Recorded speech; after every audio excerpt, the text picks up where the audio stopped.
What's up, YouTube? It's your boy Fonzstar, and today I'm showing you the life of my college life, HVAC career, and y'all just about to see how this shit go. Y'all, I think I know where I'm going. I got my schedule, but I ain't gonna lie, this campus kind of big, so I had to ask for directions because I didn't know where the hell I was going. But we going to the I building because I'm doing HVAC. If some of y'all don't know, but that's what I'm doing. So shit. We finna go up in that building. Y'all gonna see the building. I'm gonna show y'all the building and everything. But shit, I ain't gonna lie, I'm happy as hell. First day and shit. Little sign and shit. But we gonna see y'all when we get to the building. Alright, y'all. Here the I building. We finna walk up in this boy now. Alright, y'all. This is the building. Now I gotta find out where I gotta go. Shit, we gonna find out, y'all.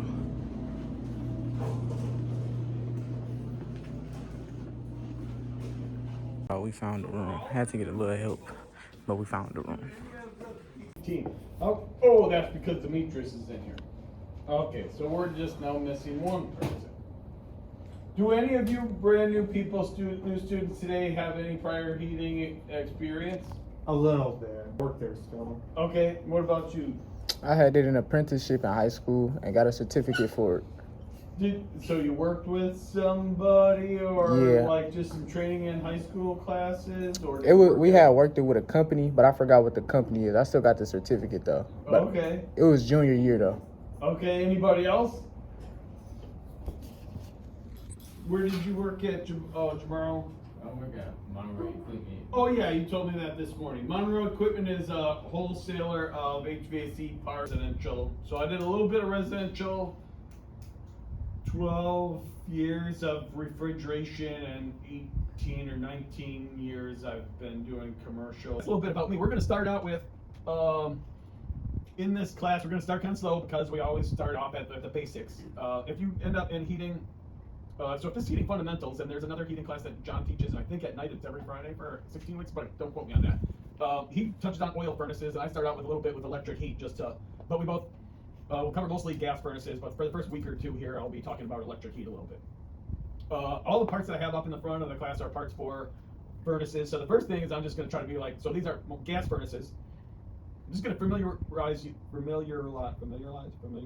with the parts, right? Because there's all sorts of parts that most of you don't know what, like, fan limit control from condensate trap, from jet burner to inducer motor, capacitor, hot surface igniter, flame sensor, pressure switch, control boards, whatever. You have to know the part name, like be able to recognize. So that's kind of what we're gonna do today, sort of thing. We also get into in about week 4 or 5, we take heat exchangers out and then we put them back in, and hopefully the furnace still works. The goal is, like, we don't do it on the ones we don't take the heat exchangers out of the ones in the back of the lab. We take because most of the furnaces, the old ones I have on because they'll never work. Then too many parts will be broken. So we have 9 or 10 furnaces somewhere in there in the lab that are all functional. We try to not destroy those, but I have like 9 or 10 furnaces on carts that most of them do work to at least they would fire up and they are usable. But those are the ones we're going to totally take apart and put together, like down to a shell. We're going to talk about all the parts, pieces, what makes them work, kind of how to fix them.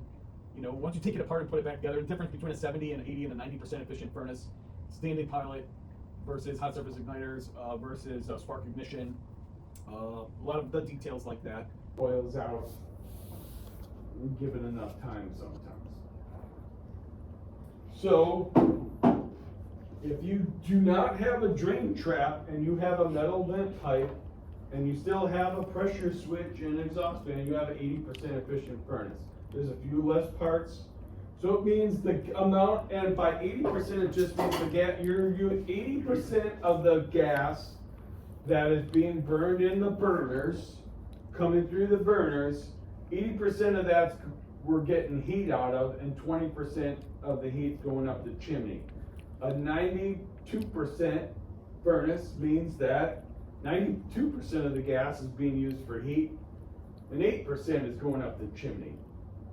A natural draft furnace that's only 65% efficient means 35% of the heat's going up the chimney, right? It's just lost up and outside. So that's kind of where how the percentages come in. If you want to think about one thing weird, so if I was at a house or building, whatever, And I'm changing a 100,000 BTU furnace. BTU is a British thermal unit. That's how they size furnaces, right?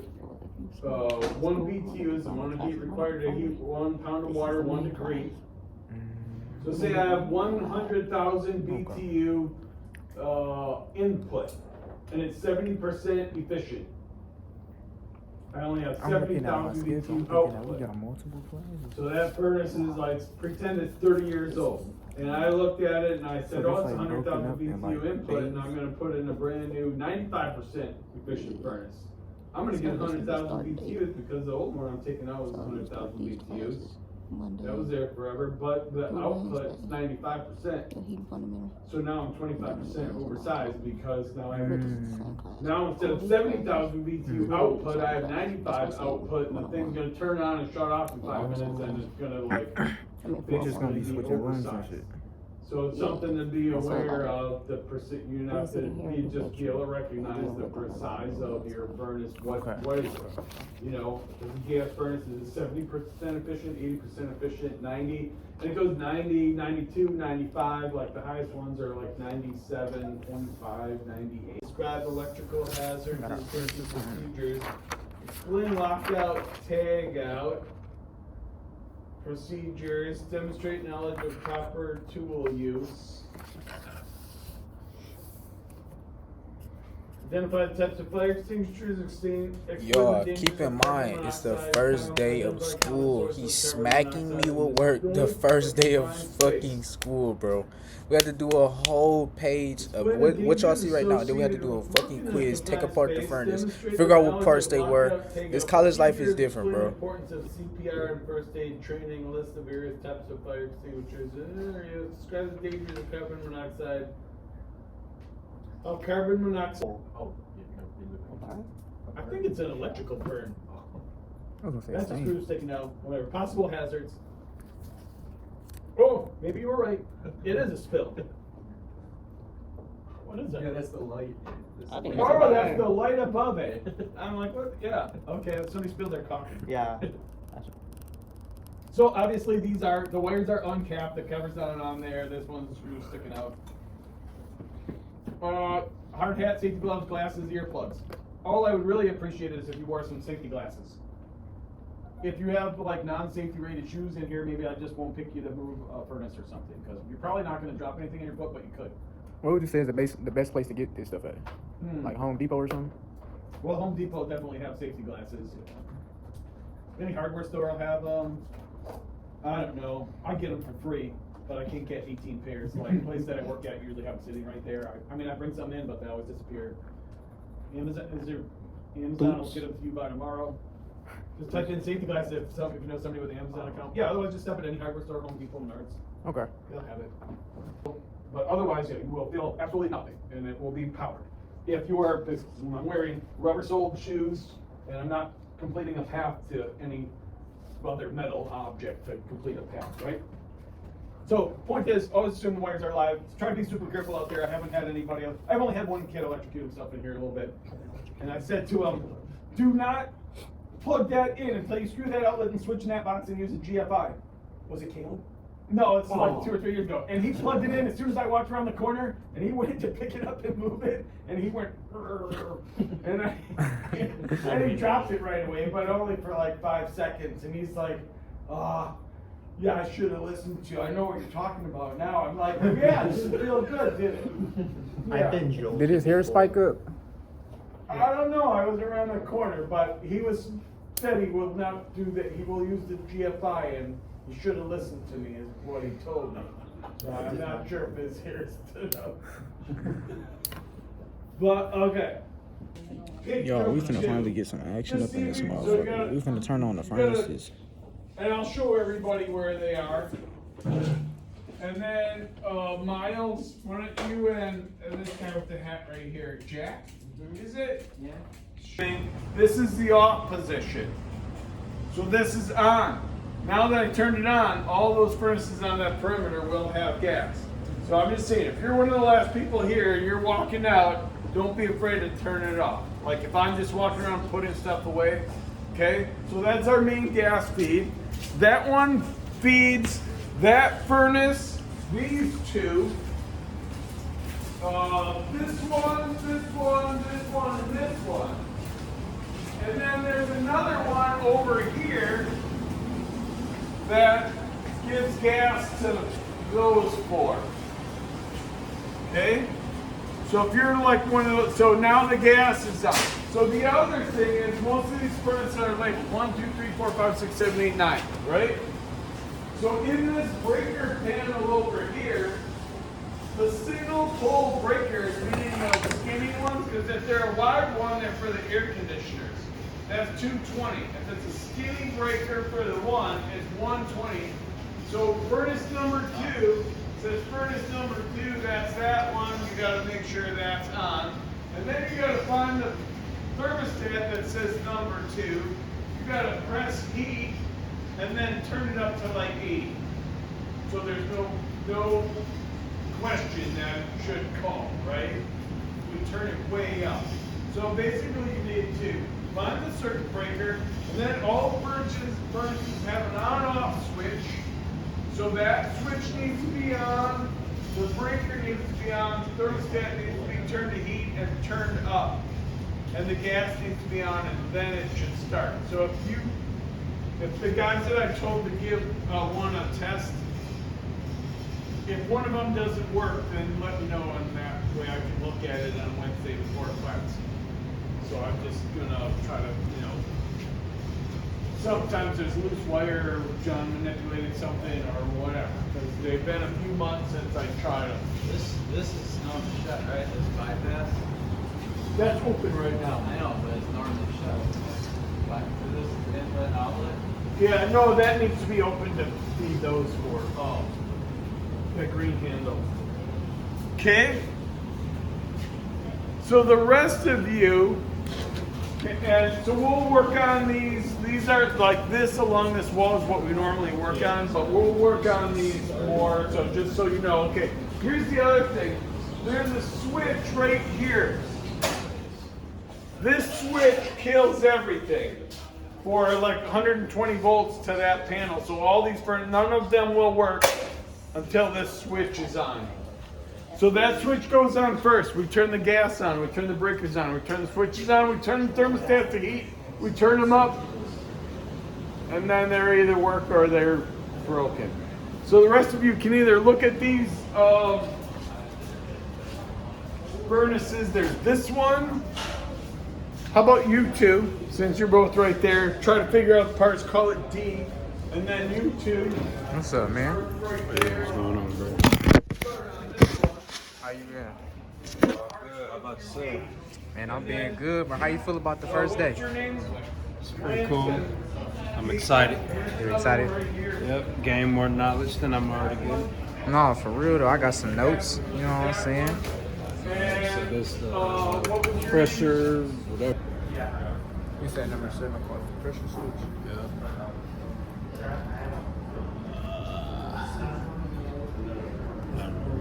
Oh, this the rollout. 8 is rollout. Rollout. Ah, damn, I forget the name of it. Rollout.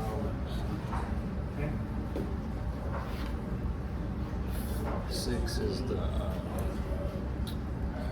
induce motor. I'll let you see what you remember. Here, I'll do, there's 8 of them, I'll do one more. That's the jet. 3 is the jet. What is it called? Jet.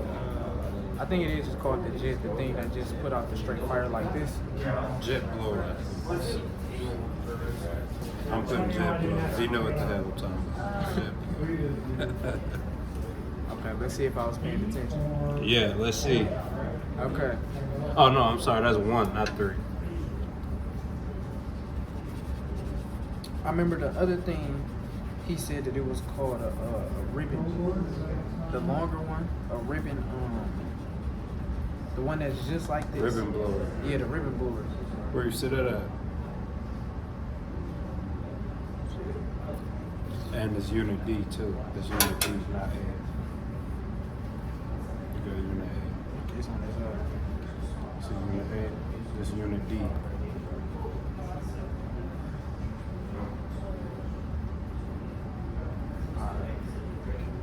number 2. I know he said that it's 2 things that you're supposed to use together to do something with a broom, but I forgot the name of it.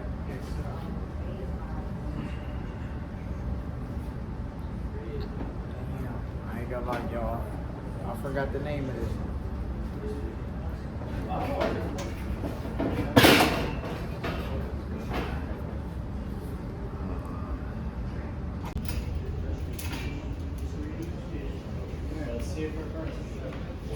Yep, because we got the 2 and the 1. And then we still gotta figure out 3.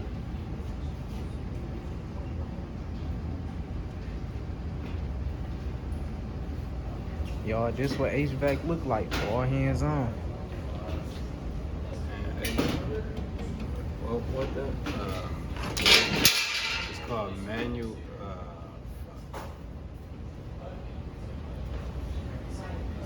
Y'all, we're gonna be back. I'm trying to figure some of this out. The one with the 1 wire is the flame sensor, and the one with the 2 wires is the hot surface igniter. And number 5 was what? The high limit. Okay. It looks like this when it's out on ground. Surface igniter. Alright. It says heat's on. Excuse me, I'm sorry. Might not actually be on. It looks like this. Okay. Number 5. It looks like this. If it was Oh, okay. I think he brought that out for a quick second and then put it back. That's because it wasn't connected to this. So he had just the limit switches. Yeah, and not the wires. He didn't have this out there. Okay. So it's just the limit switch. Now we at table. What, you thought this was a black piece that you was talking about? One of them. But yeah, I guess there's two. Alright, so what we got out here? So this the one with the 2 wires. Okay. When you see those 2 wires, this way, because you ain't gonna see it like this on the furnace. It's gonna be plugged in some damn where, and all you're gonna see is the 2 wires. That's the flame sensor. Okay. But he don't have that one on the numbers. Alright, so what we got here? Motor.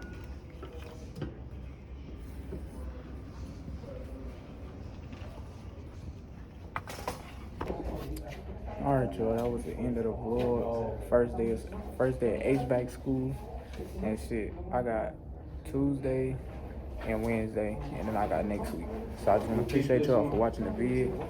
Yeah. Shit, y'all gonna see my HVAC journey. This what I want to do in life. As my I want to do. I really want to do. I want to be a content creator full time. But like, you know, my mom always told me to have a backup plan and shit. So HVAC gonna be my second, like, to fall on this shit. That's gonna be like my work job and shit. So I just want to say I appreciate y'all for watching the video. And could you come here? This is my amazing teacher right here. Oh, you're making a video? Yeah. You gonna leave me hanging? Oh, What's your name? Greg. Nice to meet you, Greg. All right, you too. He gonna teach me everything that I need to be learning this year, and I appreciate y'all. Fonzstar.